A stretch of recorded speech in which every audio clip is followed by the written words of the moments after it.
नमस्ते विद्यार्थियों। हमने देखे रेशो के गुण किस तरीके से होते हैं, कपड़ा बनाने में रेशो के किन गुणों का उपयोग करना चाहिए जिससे कपड़ों की मजबूती रहे, कपड़ा लंबे समय तक रहे, कपड़े की ड्यूरेबिलिटी रहे, स्किन पे किसी तरह का नुकसान ना हो। इस तरह की हमने सारी चीज़ें देखी। अब रेशा कैसा है इसके बारे में हम जानकारी प्राप्त करते हैं। आप मार्केट में जाएंगे तो आपको इतनी वैरायटी ऑफ कपड़े मिलेंगे, इतनी वैरायटी के मिलेंगे कि आपको खुद को कंफ्यूज होने लग जाएगा कि हम जो कपड़ा खरीदने चाह रहे हैं, हम कॉटन कह रहे हैं तो क्या दुकानदार हमें कॉटन ही दे रहा है, हम नायलॉन की डिमांड करें तो क्या दुकानदार हमें नायलॉन ही दे रहा है। तो इसके लिए हम कुछ भौतिक परीक्षण करना चाहेंगे या हम कुछ रासायनिक परीक्षण करके देखते हैं कि हमारे जो हम कपड़ा खरीद रहे हैं वो कपड़ा वही है या नहीं है। कपड़ों का हम दो तरीके से परीक्षण कर सकते हैं या कपड़ों के रेशो का हम दो तरीके से परीक्षण कर सकते हैं। एक होता है भौतिक परीक्षण जो हम देख के कर सकते हैं और एक होता है रासायनिक परीक्षण। ठीक है, रासायनिक परीक्षण वो होता है जो जिसके अंदर केमिकल्स का उपयोग किया जाता है। मेनली हम बात करेंगे कपास, लिनन, ऊन, रेशम और नायलॉन के वस्त्रों के बारे में। इन वस्त्रों के बारे में क्योंकि यही मेन वस्त्र होते हैं जिनका उपयोग हम करते हैं। तो सबसे पहले हम देखते हैं कि कपास के रेशे किस तरीके से होते हैं। यदि कपास के रेशों का भौतिक परीक्षण किया जाए तो कपास का रेशा भद्दा दिखाई देता है, दिखने में अच्छा नहीं होता है, सख्त होता है, खुरदरा होता है, फुज्जीदार होता है। रेशों में जो चमक होती है वह नहीं होती है एवं इसके अंदर प्रत्याशा का पूर्ण तरह अभाव होता है। यह कपास के रेशों का गुण भी होते हैं। फिर हम बात करते हैं लिनन के रेशों की। लिनन का जो रेशा होता है वह उसकी जो सतह होती है वह चिकनी होती है और चूंकि सतह उसकी चिकनी है तो वह स्पर्श करने में, जब हम उस रेशे को स्पर्श करते हैं तो वह हमें अच्छा एहसास देता है, सुखद एहसास प्रदान करता है। नेक्स्ट हम बात करते हैं ऊन की। ऊन का जो रेशा होता है वो छोटे होते हैं, रोएदार होते हैं, कोमल होते हैं और गर्माहट सी महसूस होती है। जब आप उसको हाथ लगाएंगे, टच करेंगे तो उसमें ठंडक पर नहीं आएगी, उसमें हाथ लगाने पे आपको गर्माहट होगी। इसमें अत्यधिक इसके अंदर अत्यधिक प्रत्यास्था एवं लचीलापन मौजूद होता है। नेक्स्ट हम बात करते हैं रेशम की। रेशम का जो धागा होता है, रेशम का जो रेशा होता है वह नेचुरल फाइबर होता है, परंतु इसके अंदर आर्टिफिशियल फाइबर्स के गुण ज़्यादा मौजूद होते हैं। इसीलिए यह लंबा, हल्का, हल्का का मतलब होता है जो वजन में होता है वह हल्का होता है, चमकदार होता है और इसकी सुंदरता से भरपूर होता है। रेशम का जो धागा होता है दिखने में ही, कपड़ा जो होता है वो दिखने में ही बहुत सुंदर लगता है। जब हम नायलॉन की बात करते हैं तो नायलॉन चूंकि किसके बना होता है, आर्टिफिशियल फाइबर होता है, मैन मेड फाइबर होता है। मैन की जैसी मर्जी होती है उस हिसाब से उसको बना दिया जाता है, क्योंकि इसके अंदर क्या करते हैं हम केमिकल्स को मिक्स करते हैं, है ना। इसके अंदर नायलॉन का जो वस्त्र का निर्माण करते हैं तो इसके अंदर हम केमिकल्स को मिक्स करते हैं। चूंकि हम इसके अंदर केमिकल्स को मिक्स करते हैं तो अलग अलग तरह के नायलॉन्स बनाने के लिए अलग अलग तरह के केमिकल्स प्लस उसकी क्वांटिटी इंक्रीज या डिक्रीज की जा सकती है। नेक्स्ट पॉइंट हम लेते हैं लंबाई। लंबाई कपड़ों रेशों से धागों के निर्माण में बहुत ही इंपॉर्टेंट रोल अदा करती है, जिसमें जो कपास की लंबाई है वह आधा इंच से 3.5 इंच तक की लंबाई पाई जाती है। इसका जो व्यास है वह 16 से 20 माइक्रोन तक होता है। वहीं लिनन की लंबाई 12 इंच से 20 इंच तक पाई जाती है और इसका व्यास 15 से 18 माइक्रोन तक पाया जाता है। ऊन की बात कर रहे हैं तो ऊन की जो लंबाई होती है वह 1 से 3 इंच तक पाई जाती है। अब हम बात करते हैं रेशम की। रेशम जो होता है वह नेचुरल फाइबर होता है, परंतु इसकी लंबाई सर्वाधिक होती है, डेट इज 1200 से 4000 फीट तक। यहाँ हम किसकी बात कर रहे हैं, इंचेस में बात कर रहे हैं, और यहाँ हम किस में बात कर रहे हैं, 1200 से 4000 फीट तक की लंबाई होती है और इसका जो व्यास होता है वह 9 से 11 माइक्रोन तक होता है। चूंकि ये मैनमेड फाइबर है नायलॉन, तो इसकी लंबाई जो मैनमेड फाइबर है जो बना रहा है उसके हिसाब से मनवांछित ज़्यादा कम किसी भी तरीके से रखी जा सकती है। कपास की बात करें हम तो रेशा तोड़ में यह ताप के प्रति संवाहक होता है। लिनन ताप के प्रति अच्छे संवाहक होते हैं, यानी कि अच्छे संवाहक मतलब अगर ज़्यादा टेम्परेचर रखेंगे तो कपड़ों रेशों के ऊपर नुकसान उतना नहीं पहुंचता है। ऊन के ऊपर है, इसमें विलक्षण लचीला एवं प्रत्यास्था का गुण मौजूद होता है, ये हमने यहाँ पे भी देखा था। रेशम के जो रेशा होता है वह चिकना, चमकदार एवं मुलायम होता है। और नायलॉन का जिस तरह से हमने देखा कि इसकी लंबाई मनमान। रेशों के कुछ और गुण देखते हैं अब हम। इसमें सबसे पहला देखते हैं हम सिलवट का गुण, यानी कि कपड़ों पे सिलवटें कैसे पड़ती है और कौन से कपड़े के ऊपर किस रेशे के कारण से कितनी सिलवटें ज़्यादा पड़ती है। सिलवटें मतलब क्रीज का उपलब्ध होना। कपास का जो रेशा होता है या कपास के कपड़े होते हैं उसके अंदर जो क्रीज होती है, जो सलवटें होती हैं, वह बहुत जल्दी पड़ जाती हैं और वह काफ़ी लंबे समय तक उसमें रहती हैं। फिर हम बात करते हैं लिनन की। लिनन चूँकि कपास की तरह होता है, अतः इसके अंदर कपास से थोड़ी देर में पड़ती है, परंतु सिलवटें इसमें भी बहुत शीघ्रता से पूर्वक पड़ती हैं।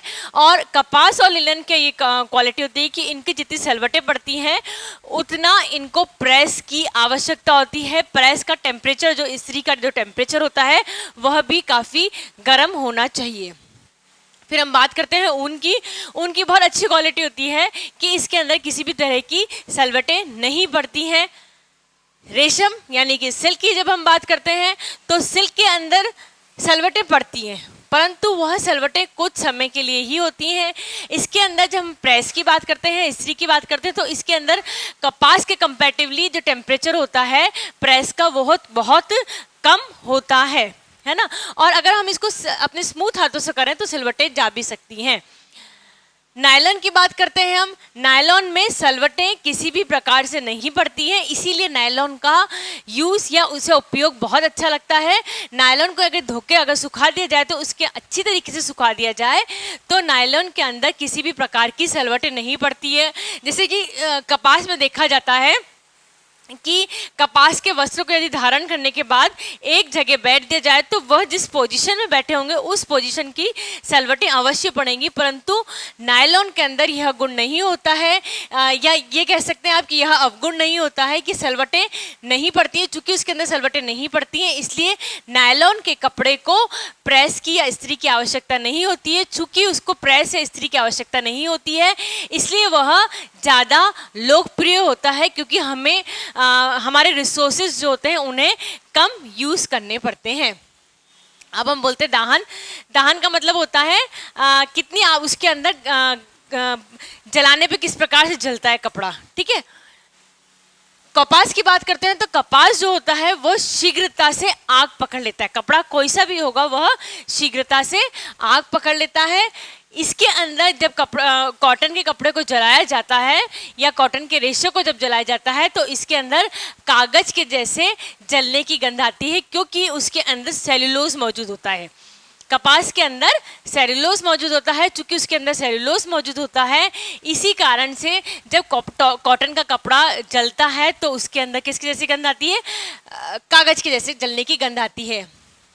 लिनन का कपड़ा भी आग पकड़ता है, परंतु लिनन का कपड़ा कॉटन के कपड़े से कुछ देर पश्चात आग पकड़ता है और इसके अंदर भी जो जलन, इसके अंदर भी जो गंध आती है वह कौन सी गंध आती है, कागज के जैसे जलने की गंध आती है।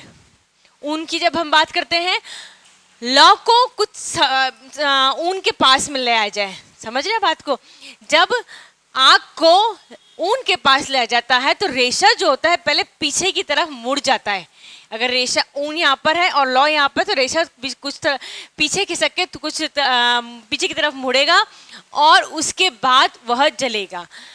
जब ऊन को जलाया जाता है, जब ऊन के रेशों को जलाया जाता है तो उसके अंदर किसकी जैसी गंध आती है, बाल के जैसे जलने की गंध आती है। जब बाल को यदि आग पकड़ ले तो जिस हिसाब से गंध आती है उसी तरीके से जलने की गंध ऊन में आती है। ये आपको पता है कि ऊन किसका बना होता है? ऊन हम बनाते हैं शीप और बकरी और ऊंट, इन सब के बालों से हम बनाते हैं। तो जब इन्हें जलाया जाएगा तो उनके बालों से ही गंध, बालों जैसे जलने की गंध ही आएगी। फिर हम बात करते हैं रेशम की। ऊन की तरह जलता है सेम रेशम का, क्योंकि रेशम भी एक नेचुरल फाइबर है जो किससे बना होता है? जानवरों से बना होता है। तो ऊन की तरह ही रेशम का भी जलना होता है। वह भी पहले पीछे की तरफ थोड़ा सा सिकुड़ता है रेशा, उसके बाद वह जलता है। इसमें भी बाल के जैसे जलने की गंध आती है और इसके अंदर जो लौ निकलती जलने के पश्चात उसका कलर येलो होता है। अब हम बात करते हैं नायलॉन की। नायलॉन चूंकि एक मैनमेड फाइबर है तो नायलॉन कंपैरेटिवली नेचुरल फाइबर से जल्दी आग पकड़ लेता है। क्यों? क्योंकि उसके अंदर केमिकल्स मौजूद होते हैं। हमने ये देखा है जितने भी आर्टिफिशियल फाइबर्स हैं वो किसके बने होते हैं? केमिकल्स के बने होते हैं। चूंकि वह केमिकल्स के बने होते हैं इसलिए यह कंपैरेटिवली नेचुरल फाइबर से जल्दी आग पकड़ता है। और यह जब आग पकड़ता है तो यह जलता नहीं है। रिमेंबर इट कि जब हम नेचुरल फाइबर्स की बात करते हैं तो नेचुरल फाइबर सारे जलते हैं, परंतु ये जो नेचुरल फाइबर है यह पिघलता है। क्यों पिघलता है? रिपीट कर रही हूँ मैं इस बात को, क्योंकि वह किसके द्वारा बना होता है? यह केमिकल्स के बना होता है। क्योंकि वह केमिकल से बना होता है इसलिए यह पिघलता है। अब हम बात करते हैं स्पेसिफिक ग्रेविटी की, विशिष्ट गुरुत्व की। कपास का विशिष्ट गुरुत्व 1.52, सेम एज लिनन का 1.52। ऊन का जो विशिष्ट घनत्व होता है 1.32 होता है, और रेशम का होता है 1.25, और लास्टली आपके नायलॉन का होता है 1.14। ये हम बात कर रहे हैं विशिष्ट गुरुत्व की। निष्पीड़न की बात कर रहे हैं। निष्पीड़न का मतलब होता है स्क्वीजिंग। स्क्वीजिंग का मतलब होता है कि यदि हम इसको निचोड़ें तो वो किस डायरेक्शन में घूमेगा। इसके लिए हम बात करेंगे केवल कपास की और लिनन की। जब हम कपास के निष्पीड़न देखते हैं तो यह घड़ी की विपरीत डायरेक्शन में घूमता है। यदि उसको मोड़ा जाएगा तो घड़ी किस डायरेक्शन में घूमती है? घड़ी इस डायरेक्शन में घूमती है, और यह धागा उल्टी डायरेक्शन में घूमेगा। घड़ी की विपरीत डायरेक्शन में इसका धागा घूमता है। और लिनन की बात करेंगे तो लिनन का धागा हमेशा निष्पीड़न करने की स्थिति में घड़ी की डायरेक्शन में ही घूमेगा। कपास घड़ी की उल्टी डायरेक्शन में घूमेगा और लिनन घड़ी की डायरेक्शन में घूमता हुआ नजर आता है। अब तक जो भी हमने रेशो के प्रशिक्षण देखे थे वो थे भौतिक प्रशिक्षण, मतलब आपको दिखाई देने पे कैसे लगते हैं। अब हम सूक्ष्मदर्शी के द्वारा देखेंगे, माइक्रोस्कोपिक टेस्ट के द्वारा देखेंगे कि माइक्रोस्कोप से देखने पे आपको रेशे किस तरीके के दिखाई देते हैं। सबसे प्रथम हम देखते हैं कपास के रेशो के बारे में। कपास जब परिपक्व अवस्था में आ जाता है तब चपटा, खुरदुरा, बल खाता हुआ मतलब थोड़ा सा बल होगा उसके अंदर, वो थोड़ा सा मुड़ावा होगा और रिबन के आकार का होता है। वहीं हम लिनन की बात करते हैं तो जो लिनन का रेशा होता है वह मध्य से तो मोटा होता है और जो उसके किनारे आते जाते हैं या उसके जो सिरे आते जाते हैं उससे वह पतला होता दिखाई देता है। यानी कि बीच से मोटा होगा और जो साइड्स होंगी उसकी वह पतला होता है। यह गोल आकृति का होता है, लंबा होता है और सीधा होता है। कपास जो होता है वो बल खाता हुआ होता है, वहीं जो लिनन होता है वह सीधा होता है। और जिस तरह से आपने यदि देखा होगा बांस होता है, बांस में बीच बीच में गांठें सी नजर आती है, इसी तरह लिनन में भी बीच बीच में मध्य में रेशों के गांठें नजर आती हैं। अब हम बात करते हैं ऊन के रेशों की। ऊन की रेशे भी सतह से खुरदरे होते हैं, टेढ़े मेढ़े होते हैं, बल खाते हुए होते हैं। यानी कि हम ऊन की और जो कॉटन की कंपैरिजन करेंगे तो ऊन और कॉटन में दोनों में ही रेशे जो होते हैं वो खुरदरे होते हैं और बल खाते हुए होते हैं। और जो ऊन का रेशा है उसके जो दोनों सिरे होते हैं वह नुकीले होते हैं। अब हम बात करते हैं रेशम की। रेशम एक नेचुरल फाइबर है, परंतु उसके अंदर हमने कई बार बोला है, आपने कई बार देखा भी होगा कि उसके अंदर जो क्वालिटीज़ होती हैं वह मैनमेड फाइबर्स की काफ़ी सारी मिलती जुलती हैं। इसलिए यह बारीक होता है, बिल्कुल फाइन होता है, ये चिकना होता है और चमकदार होता है। साथ में यह पारदर्शी होता है। पारदर्शी का मतलब इस साइड से आप दूसरी साइड तक आसानी से देख सकते हैं। छड़ी के समान होता है और इसके जो रेशे होते हैं इसके मध्य में चिपकाने वाला पदार्थ मौजूद होता दिखाई देता है। इसीलिए जब लार्वा से निकलता है सलाइवा, तो जब आपस में एक दूसरे से इस तरह से निकलता जाता है और वह जो रेशा होता है वो आपस में चिपक जाता है, और वो चिपकता किस कारण से है, चिपकने वाला पदार्थ का नाम दिया गया है जो कि एक तरीके से लार्वा का सलाइवा ही होता है। फिर हम नायलॉन की बात करते हैं। नायलॉन भी चिकना होता है, नायलॉन भी चमकदार होता है। यह कांच की छड़ की भांति दिखाई देता है क्योंकि इसके अंदर बहुत सारे केमिकल्स यूज किए होते हैं। यह गोल होता है, महीन होता है, महीन यानी बारीक होता है, पतला होता है, चिकना होता है और अर्ध पारदर्शी होता है। आपने देखा रेशम जो होता है वह कौन सा होता है, पारदर्शी होता है, और जो नायलॉन होता है वह अर्ध पारदर्शी होता है, और नायलॉन सबसे चमकदार रेशा कहलाता है। जितने भी हमने केमिकल टेस्ट देखे हैं, जितने भी हमने सूक्ष्मदर्शी प्रशिक्षण के द्वारा देखा गया है, इसमें आपने देखा कि जो नेचुरल फाइबर है एक्सेप्ट सिल्क के अलावा जितने भी नेचुरल फाइबर्स हैं, ये नेचुरल फाइबर्स बल खाते हुए खुरदरे यानी सॉफ्ट नहीं होंगे और थोड़े से चपटे से दिखाई देते हैं। वहीं और इसमें किसी भी तरह की चमक नहीं मौजूद होती है, जबकि आपके रेशम और नायलॉन जो होते हैं वो चमकदार होते हैं, स्ट्रेट होते हैं, बिल्कुल बारीक होते हैं, महीन होते हैं, और इसकी पारदर्शिता उसके अंदर मौजूद होती है। वहीं जो नेचुरल फाइबर्स होते हैं उसके अंदर किसी भी तरह की पारदर्शिता मौजूद नहीं होते हैं। चूँकि जो रेशे होते हैं उनमें अलग अलग तरह के गुण होते हैं, उनके भौतिक गुण अलग होते हैं, उसके सूक्ष्मदर्शी परीक्षण के द्वारा उसके अंदर गुण अलग अलग मौजूद होते हैं। इसीलिए हमें कपड़े अलग अलग वैरायटी के मार्केट में नजर आते हैं। मार्केट में जितने भी वैरायटी के कपड़े नजर आते हैं वो डिपेंड करते हैं किस रेशे से मिलके बने हैं, क्या वो कॉम्बिनेशन ऑफ रेशे से मिलके बने हैं, किस तरीके के रेशे से बने हुए हैं, इसके ऊपर डिपेंड करता है कि कपड़ा क्या है। और मार्केट में डिमांड ऑफ कंज्यूमर, जो कंज्यूमर चाहता है, जैसे हमने भी देखा था कपास का अंदर जो रेशा होता है उसके अंदर बहुत सलवटें पड़ती हैं और उसको प्रेस करने में भी बहुत मेहनत लगती है, ये इसका एक डिसएडवांटेज होता है। वहीं नायलॉन का एडवांटेज होता है कि उसके अंदर किसी भी तरह की सलवटें नहीं पड़ती हैं। परंतु कॉटन का जो कपड़ा होता है उसके अंदर हमें पहनने में बहुत आसानी रहती है। पहनने में आसानी रहती है का मतलब होता है कि एरेशन उसके अंदर अच्छा रहता है, गर्मी में पहनने में हमारे शरीर में सहूलियत महसूस होती है। इसलिए कुछ गुण रेशे जो होते हैं हमने किसके ले लिए, कपास के लिए, कुछ रेशे हमने नायलॉन के लिए, और इसको मिक्स फैब्रिक करके हम उपभोक्ता की आवश्यकता के अनुसार रेशे का निर्माण किया जाता है और रेशों से कपड़ों का निर्माण किया जा सकता है।